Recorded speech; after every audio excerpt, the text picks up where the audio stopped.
exactly sure if that's something that I should be concerned about. But talking to you a little bit before we start this conversation, I just want to let you guys know that you should download the DML app on your Android because it's there. It's available on Google Play Store. The iPhone app is going to be ready next week. As far as his Instagram, he's got a new Instagram. His daughter's running it. And if you guys want to know what he's doing on vacation, you can go to DML is my dad. That's his Instagram name, and you can check him out there. He's already got more followers than me, and he just started it like a day ago. So he's pretty awesome. But other than that, I guess I'm going to get into it with my little background here before I get started. I don't see any numbers.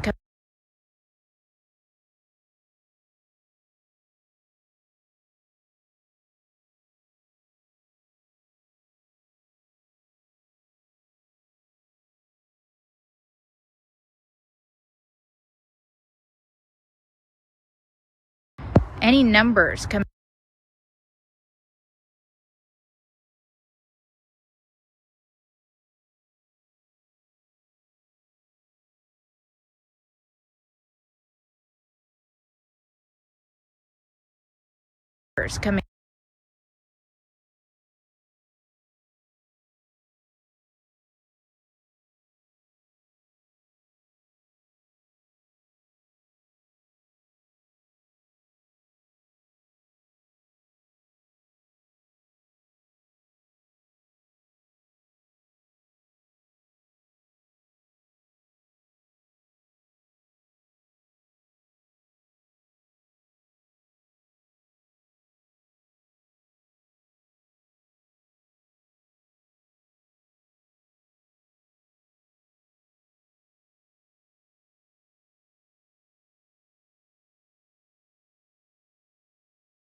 Hey guys, Jacob here at the RSBN headquarters. Just letting you know we are not leaving you hanging at the moment. Scarlett is reinstalling the app to be able to go live, so we are currently waiting for her to do that. So she will be back shortly.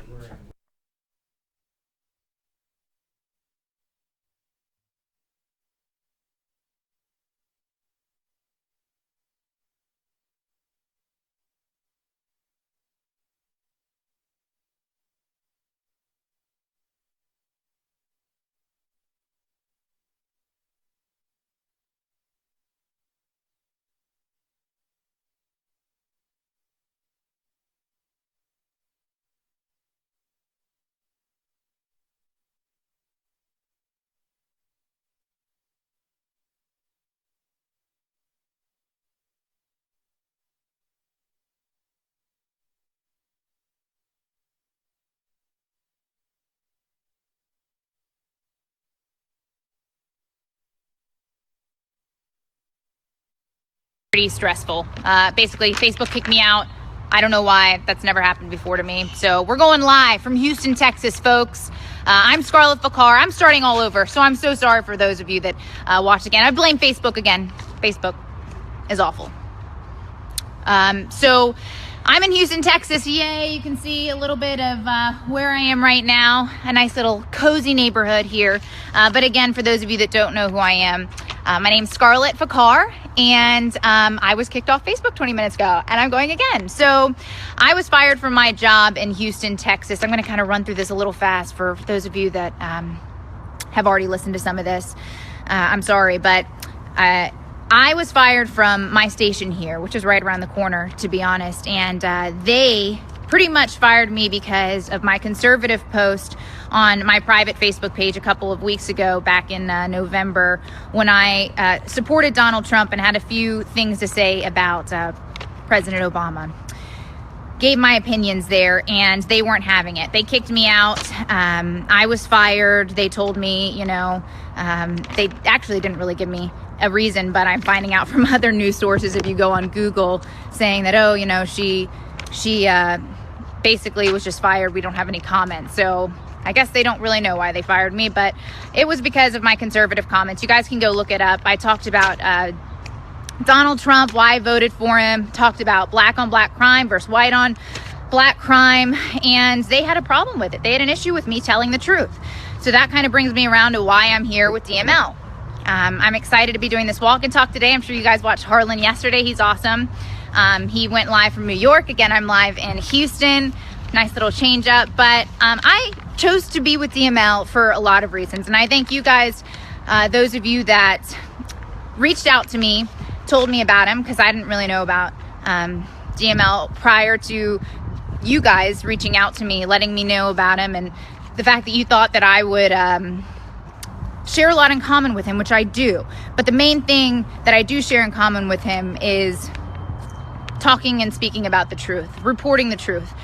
So he was totally cool with me coming on board and not only getting to speak the truth, but getting to speak my mind, which I'm super excited about. So without further ado, I guess I can talk about a couple of other things for those of you that are just getting to tune in. Make sure you guys download the DML app, which is on Androids right now. It's coming to iPhones next week. You can go to Google Play for the Android app, but I'm excited for it to come out on iPhone because I don't even have it yet. Make sure you follow him on Instagram. He's on vacation right now, for those of you that don't know why I'm doing the walk and talk, why Harlan did it yesterday. We're filling in for him this week. He's enjoying his vacation, but he says he's going to post some pics on his new Instagram, which, by the way, just started, and he's already got more followers than I do. I dropped my fact sheet, and we're going to need that. So he's already got more followers than I do. Go to DML is my dad. His daughter's running it. How awesome. That whole family is great. And you guys can follow what he's doing there on vacation. But for those of you that are interested in this walk and talk right now, there's a lot going on in the country. And I'm sure you guys want to know what Harlan has to say, when I have to say, gotta be careful with these trucks coming through. They take things serious here in Texas. Don't get in their way. There's a lot of things going on right now. I'm going to start with a couple of different things. One, I may not go in the same order that Dennis typically goes in. I'm going to start off with a political topic, which I'm going to be quick about because I really am tired of talking about it, and that's the Clintons and their foundation asking for more money. Yeah, so Bill sent out a nice little note to his donors the other day saying, hey, for every donation you make, I'll triple it up to $200,000, which pretty much tells you what kind of position that family is in right now. They've relied on that foundation, and I think a lot of us know that. Media doesn't want to say it for sure, but a lot of us know that they've relied on that foundation. And I think it's going to be very interesting these next couple of months to take a look at who is still going to be donating to them. Because you got Hillary, who was in the State Department. You got Bill, who was the president. You got a lot of people who want their help. And I think that it's going to be very interesting to see if a letter like that is going to get a lot of support from people. And if they, in fact, are going to keep that foundation up and running. Now, me, for one, I don't know about you guys, I'm excited for Jeff Sessions to get in there and do some research. For those of you that don't know, he's been a huge advocate for sticking with the email scandal, for looking into it a little bit more. Didn't really agree with the FBI. So I'm glad good old Donald Trump brought him on board. But he's also going to look into the Clinton Foundation, because that's spanning back, to 97 when they first started that thing. And I think that a lot of people who donated to them, a lot of the people that were part of that, were looking for favors. So again, we're going to see in the next couple of months. You guys just watch. I think that's going to go downhill. And I think we're going to maybe see a couple more of those goofy little emails from good old Bill. But talking about something else that I think you guys are really going to get to know me a little bit better, and my opinions and my thoughts, my wow factors. I want to talk about something that I did last week. That was a story on the refugee crisis that's going on right now. And I think that this is a story today. It's going to be a story tomorrow. It's a story a year ago. Something that's important, I think, that we know the truth about, because a lot of people not only afraid to talk about it in the media, they're afraid to talk about it at the dinner table. They're afraid to talk about it anywhere because they don't want to feel like they're the bad guy. Now listen, one thing you guys should know about me is I'm a Christian woman, and I love everybody. I don't hate or discriminate against anyone. But there are times when I do and when I will put my country first. And I am very proud of that fact. And I think that a lot of Americans voted for Donald Trump because they feel exactly the way I do. Now, a lot of people, again, don't want to talk about it, because I was reading everyone's comments on DML's page when I posted that video, reading them on my page when I posted that video. A lot of people are saying, you're not a Christian. You don't love people. You are a bad person because these people need help. And look, they do need help. I'm not saying by any means that I am, anti-refugee. I am proud to be part of a country that loves people and that cares, that has a heart. Because believe it or not, for those of you that don't like our country, we are the best.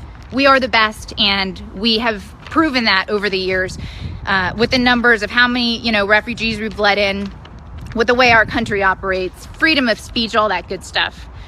So kind of bringing you back to my point, President Obama last week, he's got less than 30 days left in the Obama administration. And he says, on top of all the Syrian refugees that we've brought into our country in 2016, 13,000, he's bringing in 502 for the fiscal year 2017. And those guys are going to Nebraska. Oh yeah. And I just want to point out some facts here that I think a lot of us don't get to see in the media, a lot of things that they don't want to touch on. 99% of those Syrian refugees that are coming into our country, I'm going to talk about it, religion, are Muslim. Now, I have, again, no hate. I have no hate in my heart. However, I have fear. I have fear. And I have fear for the fact that we're allowing these refugees, thousands of them, to come into a country during a time where Islamic extremists are running rampant all over the world. You've got attacks in Turkey happening, England, France, here in the country. I don't care what you people who, don't believe in Islamic extremists, that it doesn't exist, radical Islam isn't there.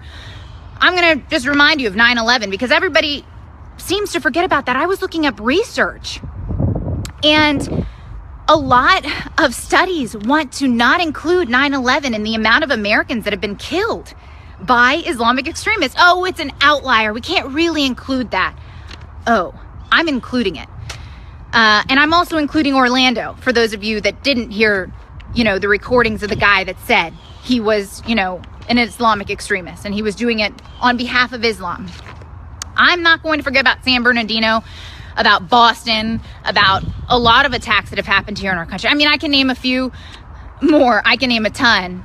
Fox News had a really good segment the other day on all the attacks that have happened by Islamic extremists here in the country. But I just want to stick to the fact that we're allowing thousands of people to come into our country, risking the fact that they could be Islamic extremists. Now, you may say, no, you're going to agree with Obama. 99.9% of all Muslims aren't bad. Let me show you guys this is where I pull out my fact sheet. I made a really long one. I hope I don't have to use all of it, but it's kind of embarrassing. My fact sheet's really long, but bear with me here. I'm going to give you guys some awesome facts that you may not know about. The Arab Center for Research on Policy, all right? Pretty reliable source.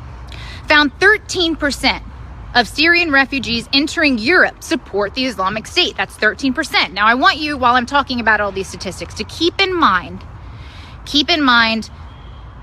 the 13,000 Syrian refugees that we just let into our country.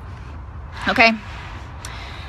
10% of displaced Syrians, okay, same report, have lukewarm feelings about Islamic State. So where is this all going? Well, if you add those things together, that's about 1 in 4 Syrian refugees that either could be a part of the Islamic State or could be recruited by the Islamic State in the future. And you know what? That's one too many, okay? So you can't tell me, the media can't tell me, or the Obama administration can't tell me that there is no risk. Because no matter what they say about our vetting system, no matter what they say about it, we have problems. We have big problems. Just so you guys know, a lot of you, I'm going to go back to some of the comments that I saw on that page. Oh, I know refugees. I know, they go through an extensive vetting system. It's 100% accurate. You guys won't believe. Bike rider. I get distracted. You guys won't believe how many refugees I know that are good people that, were vetted into our country. And listen, I know, trust me, I know that there are good refugees. I know that. But listen, guys, when it comes to our country and the safety of our country and what's going on right now, we really have to think about this.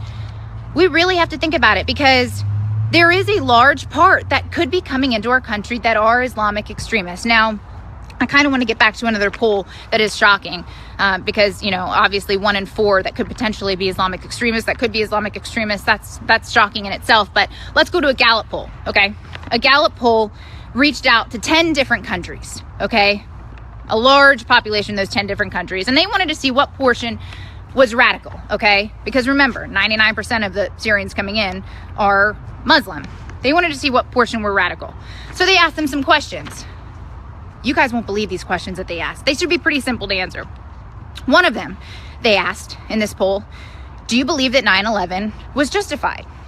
You would hope that they would say absolutely not. They would go into a huge, long explanation of no, absolutely not. 9/11 was not justified, okay? They also asked whether these guys had a favorable or unfavorable opinion of the United States. Getting some work done.